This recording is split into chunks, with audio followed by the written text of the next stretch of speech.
Llegó la hora, la verdad, ¿no? Sí, ya, lo que habíamos dicho aquí durante varias semanas, Gustavo. Esto se iba a ir hasta el 20 de junio, se conciliará el 20 de junio, ya hoy se aprueba la reforma laboral, sí o sí, y yo creo que va a salir. Y yo creo que se ha avanzado muchísimo, Gustavo, hay que tener la visión optimista. El pulso que hay entre el gobierno y los sectores de oposición, también frente al tema del texto de Cámara, es absolutamente lógico, razonable y no debe asustar a nadie. Los dos puntos centrales, ¿cuáles son, Gustavo? Que se van a definir a voto limpio hoy, porque yo creo que ya se ha agotado toda la capacidad de diálogo del gobierno con los ponentes, y yo creo que han hecho un esfuerzo en ambos campos, pero ya hay unas posiciones, Gustavo, que son irreconciliables. Primero, el recargo nocturno sí a partir de las 7 de la noche. En eso están de acuerdo todos. Pero la excepción, que no estaba contemplado en Cámara, para las microempresas, en el gobierno no la acepta en el Senado. Y segundo, el tema de los contratos de aprendices del SENA, está ya definido el monto, la monetización, todo, pero la naturaleza del contrato, si es un contrato laboral o no, que yo creo que es una discusión más semántica, porque tiene todos los elementos de contrato laboral, tampoco hay acuerdo. Esos dos temas se definirán a voto limpio, pero al final, Gustavo, ¿dónde se va a definir eso? No hoy en la plenaria del Senado, que votarán y se tomará una decisión, sino en la conciliación que tendrá que empezarse a trabajar los conciliadores. ¿Qué se prevé?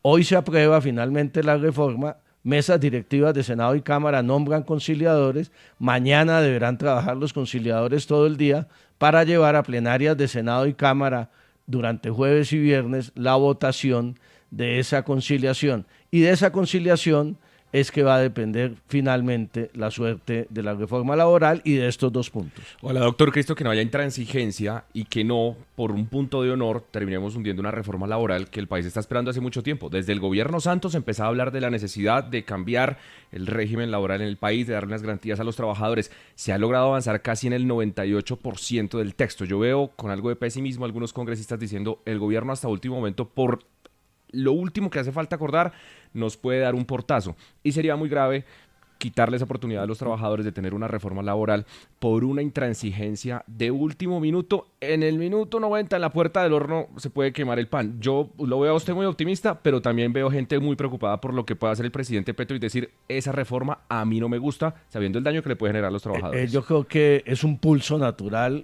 Juan.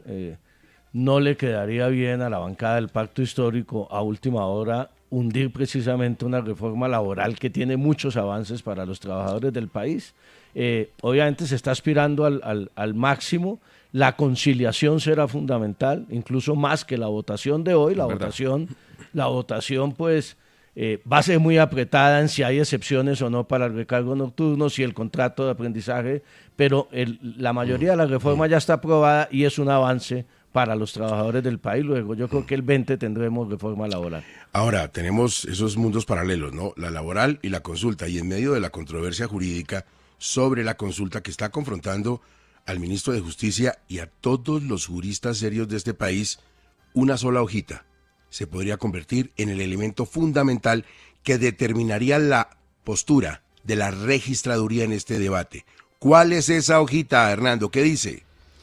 Pues esa hojita, Gustavo, tiene mucha importancia y es precisamente la certificación que le envió el presidente del Senado de la República, el doctor Efraín Cepeda, en días pasados al señor registrador nacional del Estado Civil, al doctor Hernán Penagos, donde señala y específicamente ratifica el resultado en el Senado con relación al tema de la consulta. Es una sola hoja y en esa hoja de manera muy importante se señala que esa proposición, iniciativa por parte del gobierno nacional en lo que hace la consulta popular, fue negada el 14 de mayo de este año.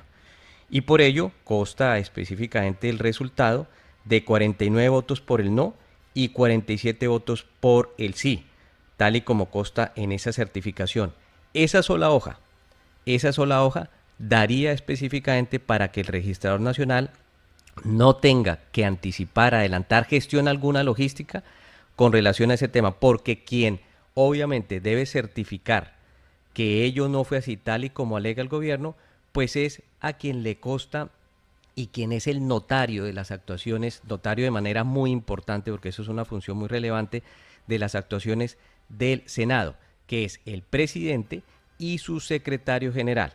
De manera tal que con esa sola hoja, el registrador tiene la fácil posibilidad de eludir ese estropicio y ese golpe frentero a la Constitución de 1991. La hojita clave. Ahora, como mencionaba Sebastián Cristo, ¿cuál es el último plazo para votar la consulta 2.0? ¿Qué pasa si no la votan? El jueves 19, fíjese usted que todo va, Gustavo, por cada sendero se va caminando hacia la misma fecha, el 19 y el 20. El 19 a las 12 de la noche se vence ese plazo. Si el Senado no vota la consulta 2.0, ahí sí, lo establece la Ley de Mecanismos de Participación, la 1757, el gobierno estaría habilitado para convocar esa consulta 2.0 tal y como la presentó. Recordemos que presentó las 12 preguntas de la laboral y unas preguntas relacionadas con el tema de la salud. Entonces tendremos esta semana definiciones, Consejo de Estado y Corte Constitucional sobre competencia para la consulta. El registrador tendrá que definir qué hace con la consulta, si manda a consulta, valga la redundancia, a la sección quinta del Consejo de Estado, esta solicitud del presidente de la República de convocar la consulta, y la votación el jueves 19, podría ser antes, podría ser hoy o mañana, de la consulta 2.0. Se va a evacuar en el orden del día la reforma laboral en la plenaria del Senado, se va a conciliación y mientras tanto, claro, seguramente antes de la conciliación se votará la consulta. Y las cuentas, como sucedió en la consulta 1.0, están muy apretadas, Gustavo. Se va a definir también por voto finis, están muy apretados y el gobierno, hay que decirlo, se está moviendo para conseguir las mayorías para esa consulta. También estamos pendientes, Hernando, del concepto que va a rendir en los procesos de demanda de la consulta popular la Procuraduría. ¿Qué sabemos de eso? Sí, Gustavo, antes una precisión. Mire, uno de los puntos jurídicos, y hay que decirlo, de gran envergadura en contra de esa consulta 2.0 es que para algunos juristas, me incluyo, se dice que el gobierno dentro de la misma legislatura no podía impulsar una segunda consulta para exactamente lo mismo. Y sobre todo cuando además mediaba para el mismo gobierno el inconveniente surtido en lo que hace la 1.0. El Procurador General de la Nación, muy seguramente, Gustavo, en esos distintos procesos que cursan ante la jurisdicción contenciosa, en lo que hace la sección quinta del Consejo de Estado y en lo que hace la Corte Constitucional, va a reafirmar su postura en cuanto a que el Senado sí decidió. Sí hubo, obviamente, como tal, entonces, concepto previo. Lo que pasa es que, para perjuicio de la postura gubernamental y su jurista solitario, negó de manera desfavorable. Quiere yo decir, emitió un concepto en que de manera desfavorable se pronunció con relación específicamente a ese punto y por tanto no hay lugar a ninguna convocatoria ni a ningún impulso de ese mecanismo. Eso lo va a reafirmar, no le quepa la menor duda, el señor Procurador General de manera directa y por medio de sus procuradores delegados en lo que hace de esa función. Nuevamente será un golpe certero en contra de la postura del autor intelectual en lo que hace de la seguramente fallida consulta popular. Ahora, ayer Hernando nos anticipaba que hoy habrá decisión de la Corte Constitucional, asunto reforma pensional. Diana Saray, ¿qué le han contado? Gustavo, día tremendamente clave, como lo contó Hernando Herrera. Hoy se discuten las dos ponencias a cargo del magistrado Jorge Enrique Ibáñez, que piden estas ponencias declarar inexequible la reforma pensional. Bueno, ¿qué va a pasar hoy, Gustavo? Y todo esto, por supuesto, es futurología. Hay, como lo digo, estas dos ponencias, después de que las exponga el magistrado Ibáñez, cada magistrado abre a la discusión, expone su punto de vista y las apuestas están así. Lo que se espera sean 3 votos fijos para tumbar la reforma y declararla inexequible. Son los votos de los magistrados Jorge Enrique Ibáñez, de Paola Meneses y de José Fernando Reyes. a favor de la reforma, es decir, de declarar su constitucionalidad, están Vladimir Fernández, por supuesto, el exsecretario jurídico del gobierno, Miguel Polo y Carolina Ramírez, que es quien está encargada temporalmente del despacho de la magistrada Cristina Parto. Los tres magistrados sobre los que no es muy clara la posición que tendrían son la magistrada Natalia Ángel, el magistrado Juan Carlos Cortés y la doctora Lina Marcela Escobar. Es posible, Gustavo, que dentro de estos tres votos que no son muy claros su posición, salga una fórmula intermedia para salvar esta reforma pensional. Y es que como lo que se alega en este debate para declarar la inexequibilidad son vicios en el trámite, pues puede aparecer la propuesta de que se devuelva al Congreso la reforma pensional para que se subsane este vicio de trámite. Sin embargo, Gustavo, hablando con algunos constitucionalistas, dicen que esto no sería posible porque lo que se alega es un vicio de elusión del debate, es decir, que el debate no fue suficiente en la Cámara de Representantes y esto implicaría devolver completamente la reforma para que se haga todo el debate. Y lo que dicen pues estos expertos es que ese trámite no sería posible y que ese vicio sería insubsanable.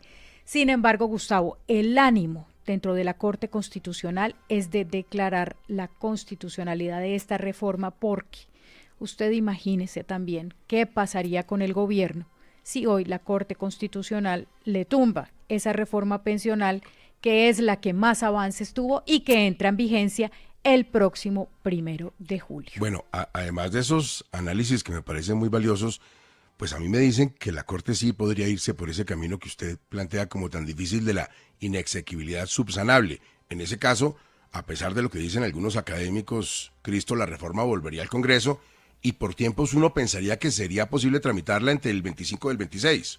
Sí, ya volvería a la plenaria de la Cámara. Yo creo que esa es el consenso o el cuasi consenso que seguramente se generaría en la Corte, una discusión allí, Gustavo, sobre la publicidad de la reforma, sobre el suficiente debate que se tuvo en Cámara, y allí seguramente se llegaría a esa fórmula. ¿Qué pasa entonces? Y eso ha sucedido en varias ocasiones con decisiones de la Corte Constitucional. Devuelven al Congreso de la República solicitando que se subsane esa inexequibilidad del suficiente debate, y el debate se daría solo en la plenaria de la Cámara de Representantes nomás, en la última instancia. Obviamente eso lo tendrá que definir el propio fallo, pero es lo que podría suceder normalmente en condiciones de lo que se hace comúnmente con estas decisiones, y será la plenaria de la Cámara, Gustavo, que ya no alcanzaría en este periodo desde aquí al 20 de junio, dependiendo de la notificación del fallo, en el próximo periodo, la que daría ese último debate a la reforma pensional, y ahí se abrirían dos posibilidades, Gustavo. Se da un último debate y si la Cámara después de ese debate decide adoptar el texto del Senado después de un debate ya mucho más amplio, seguramente lo definirá la Corte, pues simplemente quedaría aprobada la reforma. Si aprueba la reforma con modificaciones, tendría entonces que ir a conciliación el texto aprobado en el Senado hace ya un tiempo con el texto que aprobaría nuevo la Cámara de Representantes.